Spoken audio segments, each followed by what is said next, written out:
നമസ്കാരം, ടാക്ടിക്സിലേക്ക് സ്വാഗതം. എൻ്റെ കൂടെ ജയേഷ് പൂക്കോട്ടൂർ, ഹാരിസ് നെന്മാറ.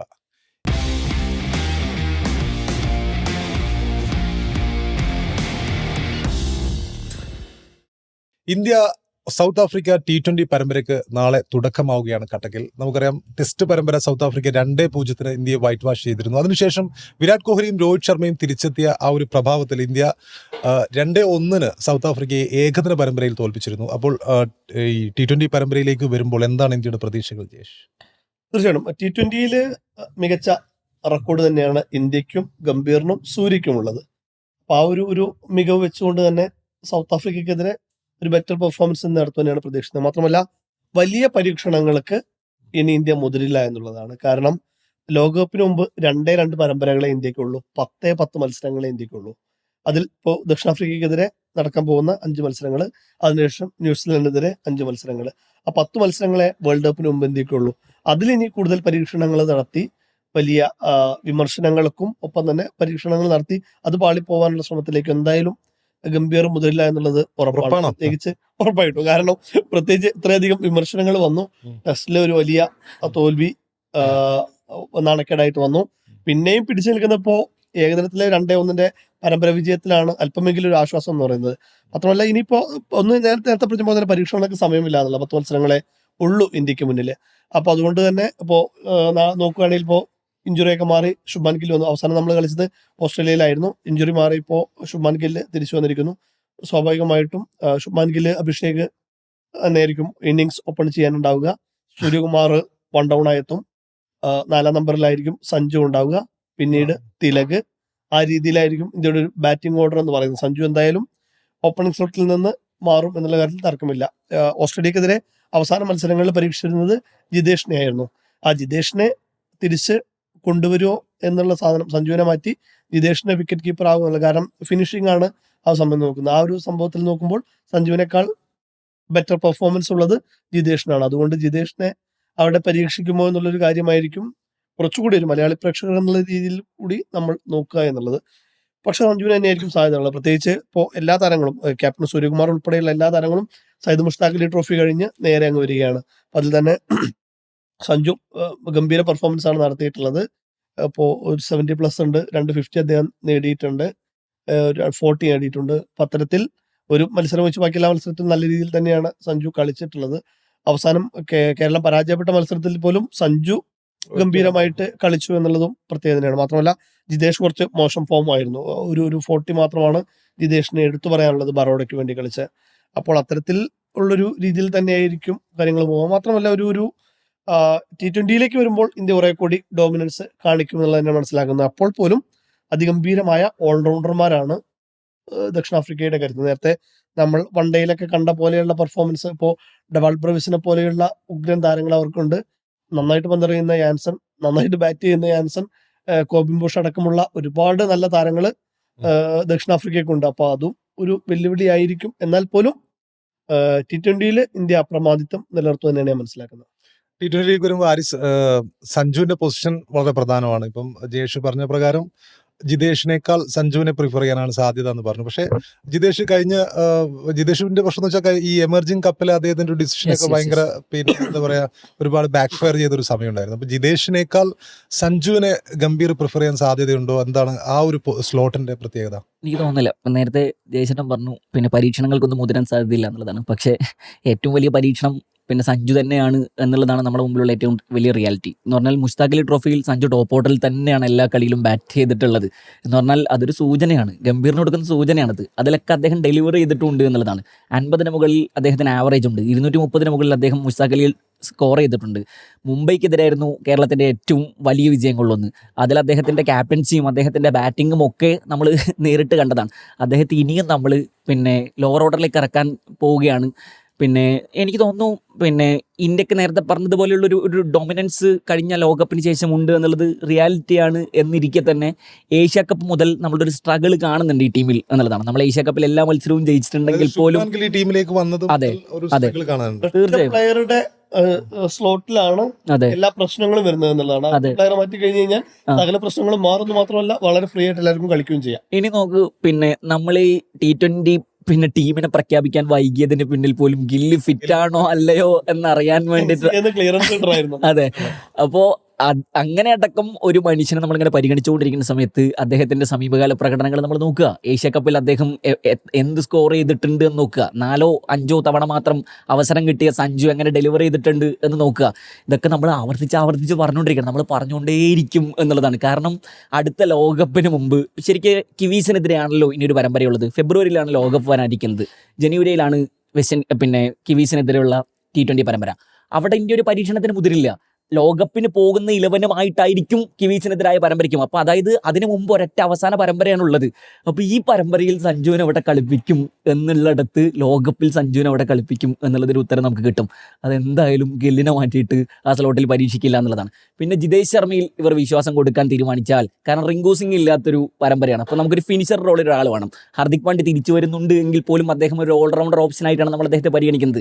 അപ്പോൾ ഒരു ഫിനിഷർ റോളിൽ റിങ്കു സിംഗ് ഇല്ലാത്തിടത്ത് നമ്മൾ ജിതേഷ് ശർമ്മയെ പരീക്ഷിച്ചു കഴിഞ്ഞാൽ കഴിഞ്ഞ T20 ലോകകപ്പ് പോലെ തന്നെ സഞ്ജു പുറത്തിരിക്കുന്ന അവസ്ഥ നമ്മൾ വീണ്ടും കാണും. അതും വിത്തിൻ കുറച്ച് വർഷത്തിൻ്റെ ഇടവേളയിൽ എന്നുള്ളതാണ്. അവിടെയാണ് നമുക്ക് പരീക്ഷ. പിന്നെ മറ്റൊന്ന് എടുത്തു പറയേണ്ടത് സൂര്യകുമാർ യാദവിൻ്റെ ഫോമാണ് എന്നുള്ളതാണ്.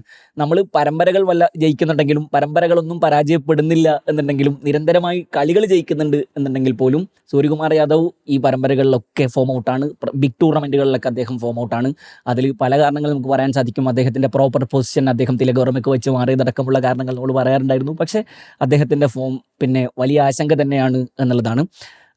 സോ പിന്നെ സഞ്ജുവിനെ അടക്കം മുന്നിൽ ഇപ്പോൾ ദക്ഷിണാഫ്രിക്കെതിരെയൊക്കെയുള്ള ഇന്ത്യയുടെ പിന്നെ മത്സരങ്ങൾ എടുത്ത് നോക്കിക്കഴിഞ്ഞാൽ പിന്നെ വലിയ റെക്കോർഡുകൾ 2015 ദക്ഷിണാഫ്രിക്ക അവസാനമായിട്ട് ഇന്ത്യ ഒരു പരമ്പരയിൽ തോൽപ്പിച്ചത്. ഇതിനു മുമ്പ് ഇന്ത്യയും ദക്ഷിണാഫ്രിക്കയും 2024 ഏറ്റുമുട്ടിയത്. അന്ന് പിന്നെ ഇന്ത്യ അവരെ പരാജയപ്പെടുന്നു. സമീപകാലത്ത് വലിയ ടീമുകളെ മുഴുവൻ പരമ്പരകളിൽ പരാജയപ്പെടുത്തിക്കൊണ്ടേയിരിക്കും നമ്മൾ. സഞ്ജുവിനെ സംബന്ധിച്ച് വരുന്ന സമയത്ത് ദക്ഷിണാഫ്രിക്കെതിരെ വലിയ റെക്കോർഡുള്ള മനുഷ്യനാണ് സഞ്ജു. അദ്ദേഹം ദക്ഷിണാഫ്രിക്കെതിരെ 2 സെഞ്ചുറി അടിച്ച ആളാണ് സഞ്ജു എന്നുള്ളതാണ്. ഏകദിനത്തിലും T20യിലും ഒക്കെ അദ്ദേഹത്തിന് ദക്ഷിണാഫ്രിക്കെതിരെ വലിയ റെക്കോർഡുള്ള ഒരാളെ നമ്മൾ ഏത് പൊസിഷനിൽ പരീക്ഷിക്കുന്നു എന്നുള്ളിടത്ത് ഇതോടുകൂടി നമുക്ക് മനസ്സിലാവും T20 ലോകകപ്പിൽ സഞ്ജു എവിടെ കളിക്കും, ഏത് സ്ലോട്ടിൽ കളിക്കും എന്നുള്ളതാണ്. ഗില്ലിനെ സംബന്ധിച്ച് വരുന്ന സമയത്ത് ഗില്ല് ഏഷ്യ കപ്പിൽ മാത്രമല്ല ഓസ്ട്രേലിയക്കെതിരായ സീരീസിലും ഗില്ല് ശരിക്ക് പരാജയമായിരുന്നു. അദ്ദേഹം ഫോമിലേക്ക് വന്നു എന്ന് തോന്നിച്ച് 2 മത്സരങ്ങൾ വാഷ് ഔട്ടായി പോകുന്നതാണ് നമ്മൾ കണ്ടത്. ബാക്കിയുള്ള മത്സരങ്ങൾക്ക് അദ്ദേഹം ഡെലിവറി ചെയ്യാതെ പോകും.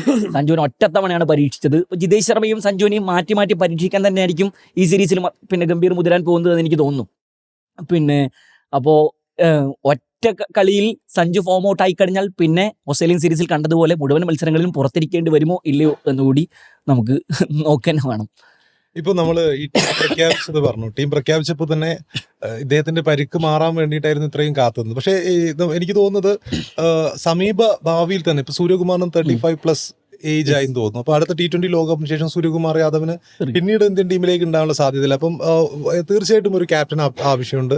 ആ ഒരു ക്യാപ്റ്റൻസി ലെവലിൽ തന്നെയാണ് ശുഭ്മാൻ ഗില്ലിനെ പരിഗണിക്കുന്നത്. അപ്പം ഒരു പോസ്റ്റർ ബോയ് എന്നുള്ള നിലയ്ക്ക് ഇപ്പം സച്ചിൻ ടെണ്ടുൽക്കർ ഒരു പോസ്റ്റർ ബോയ് ആയിരുന്നു, വിരാട് കോഹ്ലി ഒരു പോസ്റ്റർ ബോയ് ആയിരുന്നു. അപ്പോൾ ഇനി നെക്സ്റ്റ് എന്നുള്ളത് ഗില്ല് തന്നെയാണ്. അതായത് പോസ്റ്റർ ബോയ് ആയി പരിഗണിക്കാൻ മാത്രമുള്ള സൂപ്പർ താര പരിവേഷം അദ്ദേഹത്തിന് ഉണ്ടോ എന്നുള്ളൊരു ചോദ്യമുണ്ട് എന്നുള്ളതാണ്. വിരാട് കോഹ്ലിയുടെയും രോഹിത് ശർമ്മയുടെ ഒക്കെ പരിസരം. പക്ഷേ ഈ ഒരു ടീമിൽ വേറെ ആരാണുള്ളത് എന്നുള്ളതൊരു ചോദ്യമാണ്. കാരണം വിരാട് കോഹ്ലി, രോഹിത് ശർമ്മ എന്ന് പറയുമ്പോൾ അവരൊരു സൂപ്പർ സ്റ്റാർസ് ആയിട്ട് മാറിയ താരങ്ങളാണ്. എന്തുകൊണ്ട് സഞ്ജുവിനെ ക്യാപ്റ്റനായി കൂടാ?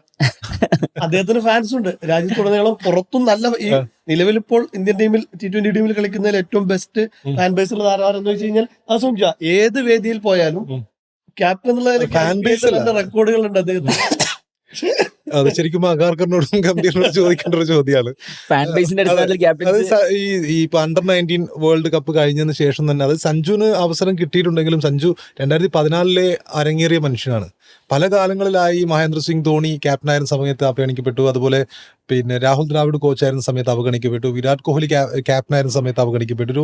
അതായത് കൃത്യമായിട്ട് സഞ്ജുവിനൊരു സ്ലോട്ട് അവർ ഇപ്പം രോഹിത് ശർമ്മക്ക് ആ സ്ലോട്ട് നൽകാൻ സാധിച്ചിരുന്നില്ല. പലർക്കും സാധിക്കാത്ത ഒരു സ്ലോട്ടായിരുന്നു സഞ്ജുവിനെ സംബന്ധിച്ചിടത്തോളം. ഈ T20 ലോകകപ്പിലേക്ക് വരുമ്പോൾ പോലും സഞ്ജു എന്നുള്ള താരത്തിനുള്ള സ്ലോട്ട് കൃത്യമായിട്ട് പിന്നെ അവർക്ക് കൊടുക്കാൻ പറ്റുന്നില്ല എന്നുള്ളതാണ് ഏറ്റവും പ്രധാനപ്പെട്ട കാര്യം. അപ്പോൾ സഞ്ജു തീർച്ചയായിട്ടും സഞ്ജുവിനെ ഈ ഏതെങ്കിലും ഒരു മത്സരത്തിൽ പരാജയപ്പെടുകയാണെങ്കിൽ മിക്കവാറും ജിതേഷിനെ റീപ്ലേസ് ചെയ്യാനുള്ള സാധ്യതയുണ്ട്. പക്ഷേ എനിക്ക് ഏറ്റവും സങ്കടം തോന്നിയത് റിങ്കു സിംഗ് എന്ന താരത്തിൻ്റെ.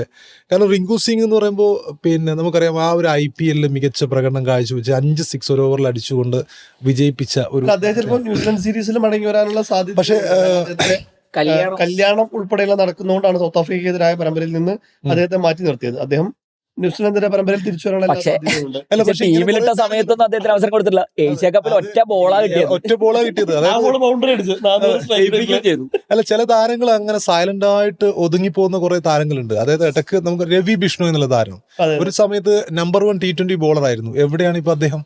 അതായത് ഇന്ത്യ കുറെ താരങ്ങൾ ഇപ്പൊ റിങ്കു സിംഗിന് അവസരം കിട്ടിയിട്ട് എത്ര കാലമായി? ആകെ ഒറ്റൊരു ബോൾ മാത്രമാണ് അദ്ദേഹത്തിന് എടുത്തു പറയാനുള്ളത് ഏഷ്യ കപ്പിലുള്ളത്. അതായത് പല താരങ്ങൾക്കും അവസരങ്ങൾ കിട്ടാതെ ഇങ്ങനെ പതിയെ സൈലന്റ് ആയിട്ട് ഇല്ലാതായി പോകുന്ന താരങ്ങളായിട്ട് തോന്നുന്ന താരം. ഇപ്പൊ റിങ്കുവിന് ഇതേ അവസ്ഥ ഉണ്ട്, ബിഷ്ണുവിന് അവസ്ഥ ഉണ്ട്, അതുപോലെ കുറെ ബോളേഴ്സിന് അതേ അവസ്ഥ ഉണ്ട്, കുറെ ബാറ്റ്സ്മാൻമാർക്കും ഇടയ്ക്കുള്ള ഇപ്പം ഇഷാൻ കിഷൻ ഏകദിനത്തിൽ ഡബിൾ സെഞ്ചുറി ഒക്കെ അടിച്ചൊരു മനുഷ്യനാണ്. പക്ഷെ അദ്ദേഹത്തിന് അവസരം ലഭിക്കുന്നില്ല. അദ്ദേഹം ഒരു കരാർ പ്രശ്നമുണ്ട്. പക്ഷെ അത് കഴിഞ്ഞിട്ട് ശ്രേയസ് അയ്യറും സമാനമായ കുറ്റം ശ്രേയസ് അയ്യർ പിന്നീട് തിരിച്ചു വന്നു. ഇഷാൻ കിഷന് പിന്നീട് തിരിച്ചു വരാൻ പോലും കഴിഞ്ഞിട്ടില്ല. ഇന്ത്യ കണ്ട ഏറ്റവും മികച്ച യുവ വിക്കറ്റ് കീപ്പർമാരിൽ ഒരാൾ തന്നെയാണ് ഇപ്പോഴും ഇഷാൻ കിഷൻ. അദ്ദേഹം ഔട്ട് ഓഫ് ദ സെലക്ടർമാരുടെ റഡാറിലേ ഇപ്പോൾ ഇല്ല.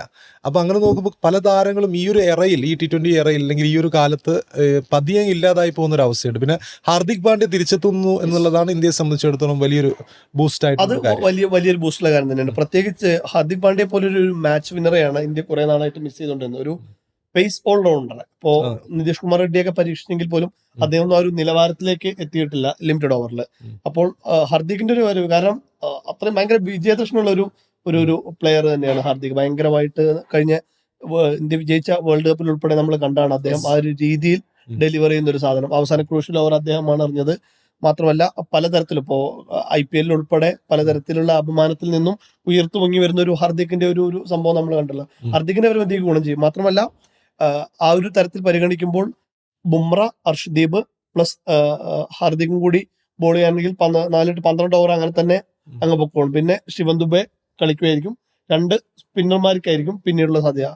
കുൽദീപും ഒപ്പം തന്നെ വരുൺ ചക്രവർത്തിയുമായിരിക്കും ആ ഒരു രീതിയിൽ കളിക്കാനുള്ള സാധ്യത തന്നെ മനസ്സിലാക്കുന്നത്. ഒപ്പം തന്നെ സഞ്ജുവിനെ നേരത്തെ സൂചിപ്പിച്ചുകൊണ്ട് സഞ്ജുവിന്റെ ചെറിയൊരു ഒരു കാര്യം കൂടി പറഞ്ഞു പോകാം. കാരണം ഇപ്പോൾ സൗത്ത് ആഫ്രിക്കൻ സീരീസിൽ പറഞ്ഞ പോലെ തുലാസിലാണെങ്കിൽ ന്യൂസിലാൻഡ് സീരീസിലും കളിപ്പിക്കാൻ സാധ്യതയില്ല.